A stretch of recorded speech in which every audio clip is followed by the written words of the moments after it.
Hello, everyone. Pastor Mike here. Again, I thought it might be reasonable for me to do another check in with you all. We continue to be in a time of isolation, do we not? And, we had maybe hoped that it was done by now, or we had hoped that we had more stamina for these sorts of things, or maybe we underestimated exactly what the reality of this prolonged isolation would be. We probably find ourselves in some weird spots. I think one of the things I've started to notice, maybe in myself and within other people, is that our edges may be getting a little rough. I don't know if you've ever used that phrase or familiar with it. You might be able to figure it out, but might not. But that in some of our interactions, they might be getting a little terse, less cheerful, less relaxed, a little bit more strained as we ourselves may be getting a little bit more strained.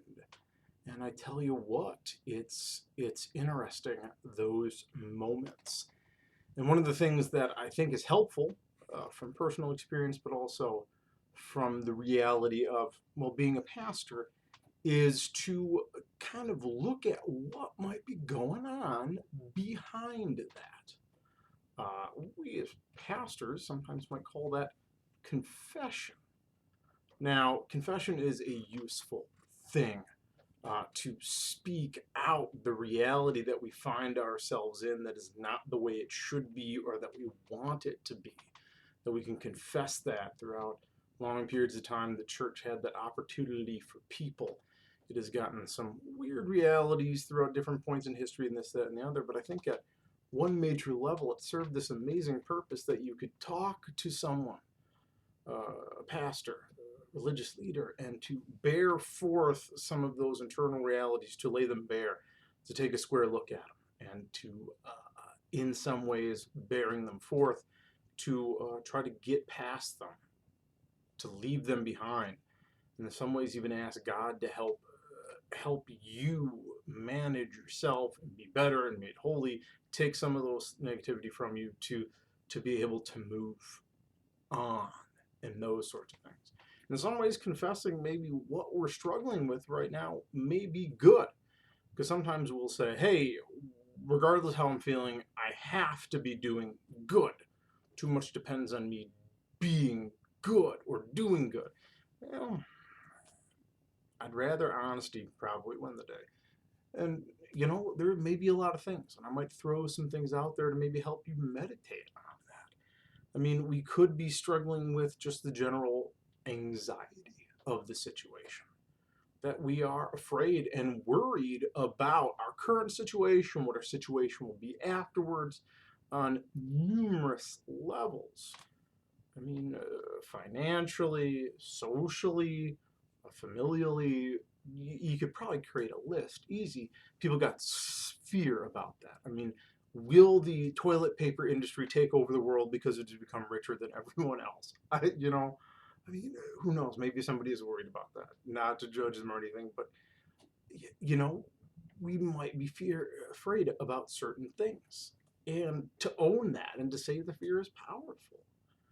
We may also just in general be stuck in a monotony in a small space that wears on us. We love our families, we do, but if they're the only people you really get to interact with for weeks on end, that can strain a relationship. Uh, it's neither good nor bad, it just is.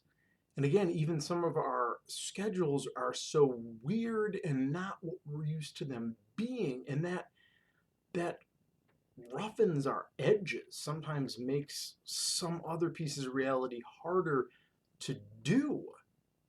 I mean, spending 90% of your day maybe at your kitchen table for eating, being in the office, being in the meeting room, being the, family meeting area, or however else you use it, and that's life. That's hard. It just is. And sometimes I confess that, you know, I've been stuck in this for too long. It's great now. maybe even, I know even for myself, it's mourning and grieving. Now, that may sound weird. Mourning, grieving? Has anyone died, Pastor? No. But the reality of mourning and grieving can often go beyond just a person. People have had to cancel things. People will have to cancel things. And when you have an event that's important, you put time and energy into, and in many ways can create meaning, and you have to let that go.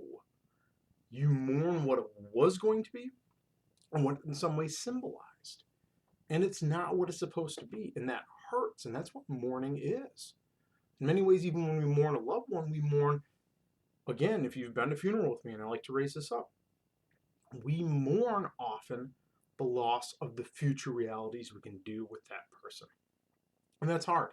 And some of us